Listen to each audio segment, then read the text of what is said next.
Bonjour, l'inverseur de source. Donc c'est un équipement qu'on trouve en tête d'installation électrique. Dans des applications, on a besoin de continuité de service. On a une source normale, une source secours. Donc on a toujours besoin d'électricité derrière.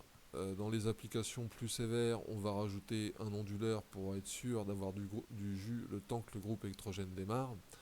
Quand c'est une application très sévère, on va avoir l'alimentation normale, l'alimentation secours par le groupe électrogène, un onduleur qui va permettre d'alimenter le temps que le groupe électrogène démarre, et s'il a une panne. Donc on rajoutera un parc de batterie en plus. Donc cette solution-là, c'est un équipement de la distribution qui va s'utiliser avec d'autres équipements. Il y a la solution manuelle, la solution semi-automatique et la solution automatisée. Donc, quand on a une rupture, enfin, on a une perte d'alimentation, ça peut être aussi une rupture de neutre sur un transformateur, on va être obligé de basculer l'alimentation. Sur des applications marines, c'est demandé de disposer d'une source normale, une source secours. Donc on va avoir le bus principal avec la machine principale, les alternateurs attelés, les sources auxiliaires qui vont être les sources normales. Dans une usine ou sur un bâtiment, c'est EDF.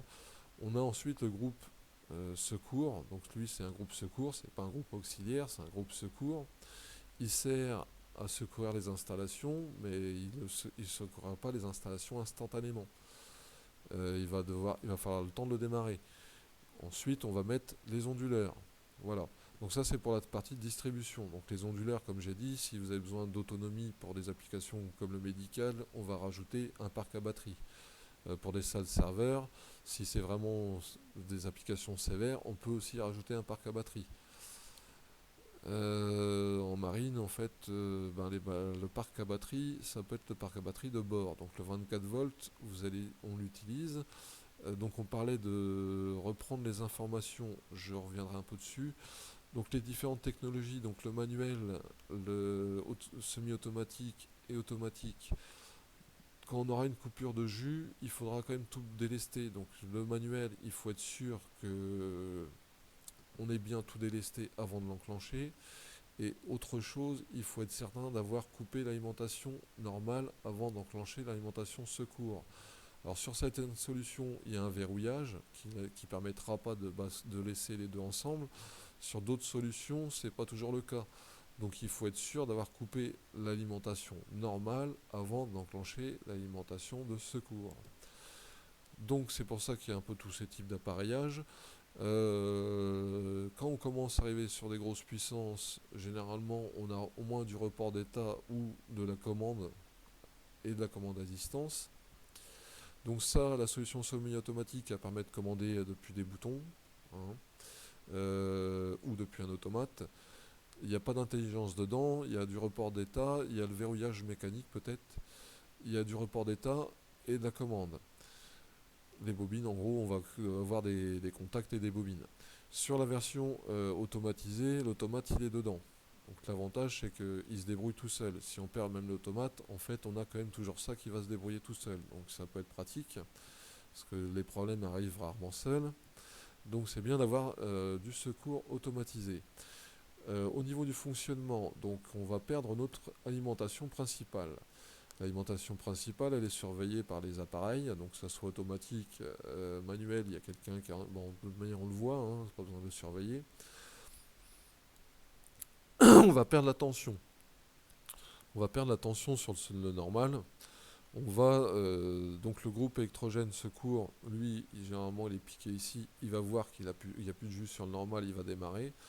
L'inverseur de source automatique ou les solutions de GTC vont attendre d'avoir récupéré on va dire, la tension sur le secours avant de balancer. Ça peut arriver que le normal y revienne pendant ce temps-là, donc bon, ça sert à rien de tout bouger. Si c'est pas le cas, on va dire au bout de 10 secondes, notre groupe électrogène il est opérationnel, donc on voit la tension ici, on la voit pas sur le normal. On va ouvrir en premier la source pour être sûr de ne pas ramener du jus après. On va ouvrir la source normale. À partir du moment où la source normale elle est ouverte, on ne risquera pas d'accident. À partir du moment où celle-ci, donc on est sûr que le normal est ouvert, on peut le vérifier avec un report d'état. On va attendre le report d'état, on est sûr que le normal est ouvert. Quand le normal est ouvert, on bascule le secours débite sur la charge. Donc après, au niveau des circuits, les circuits de sécurité ils vont être alimentés tout de suite. Donc de toute manière, ils étaient alimentés par l'onduleur ou le 24 volts des batteries. Ils vont être alimentés tout de suite. Les circuits prioritaires, ils ont certainement déclenché, donc il y a à remettre en route. Et après, de toute manière, il faut s'assurer que le système il est bien reparti, donc c'est pour ça que généralement ça déclenche. Et les circuits non prioritaires, eux, ils ont été certainement délestés. Donc ceux-là, ils peuvent être délestés par contacteur, carrément, il y a un bouton four armé, quoi. Donc la première chose qu'on va réalimenter, généralement, ça va être les circuits donc les circuits de sécurité de toute manière ne sont pas interrompus et les circuits prioritaires on va les remettre. Par exemple la commande hydraulique ou enfin de l'éclairage normal, on va aller le renclencher. Voilà, donc cet appareil-là, il va faire certaines fonctions qu'on va pouvoir faire de toute manière en manuel. Et ça, donc, comme c'est un peu un automate, entre guillemets, il y a des entrées-sorties. On peut inhiber le fonctionnement, on peut récupérer de la position de la manœuvre manuelle. Tout ça, c'est reporté. La nouvelle version intègre carrément un serveur internet qui permet de rebrancher sur un PC, donc ça évite même la supervision maintenant. On a juste à mettre deux PC en parallèle et on est tranquille. C'est mis relativement vite en route et ça se commande de partout. À partir du moment où on a accès au réseau internet, au réseau local. Pour finir dessus, ben vous avez ici il y a un endroit pour mettre la poignée, hein, il y a une commande manuelle quand même. Cet appareil-là, il peut être cadenassé pour les travaux. On peut en fait condamner les deux interrupteurs pour travailler par exemple sur la charge derrière. Si on a besoin de connecter ou déconnecter les câbles ici, on a un interrupteur pour pour le consigner. Voilà, donc ça, c'est l'interrupteur, l'inverseur de source. Donc c'est des équipements qu'on retrouve dès qu'il y a de la continuité d'exploitation ou des exigences de sécurité.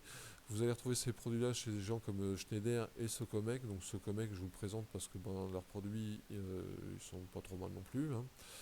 Euh, Ils ont plusieurs types de produits. Donc, ce qui nous intéresse, c'était aujourd'hui l'inverseur de source. Donc, on va revoir la documentation. Ils ont des onduleurs, donc ils fabriquent aussi des onduleurs.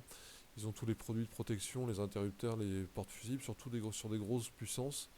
À partir de 5000 ampères, je vois pas forcément ça dans tous les catalogues non plus.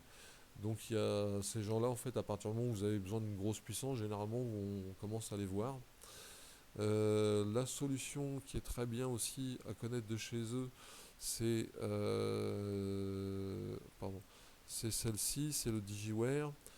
Ça vous permet de faire du comptage et de la mesure de qualité de réseau, donc c'est bien. L'avantage c'est que c'est super modulaire, ça s'étend bien. J'en ai installé deux et une troisième, j'ai fait le projet et ça a été installé. C'est des choses vachement pratiques.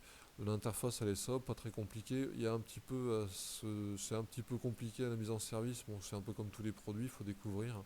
Vous le faites une fois, vous le referez, vous notez bien ce que vous faites et après vous arrivez à le refaire, excusez-moi. Ça peut servir de concentrateur pour des petits compteurs d'énergie, mais ça concentre que leur produit à eux. Il n'y a pas toutes les tables, on ne peut pas gérer la table en fait d'adressage dedans. Bon, c'est quand même relativement bien. Voilà, le produit alors qui nous intéresse aujourd'hui, on va regarder la fiche commerciale. Donc là, vous avez les références avec les produits, on va dire les produits complémentaires, ce qu'on aurait besoin, les barres de pontage, tout ça. Bon, ça, faut demander hein, quand vous allez commander le produit.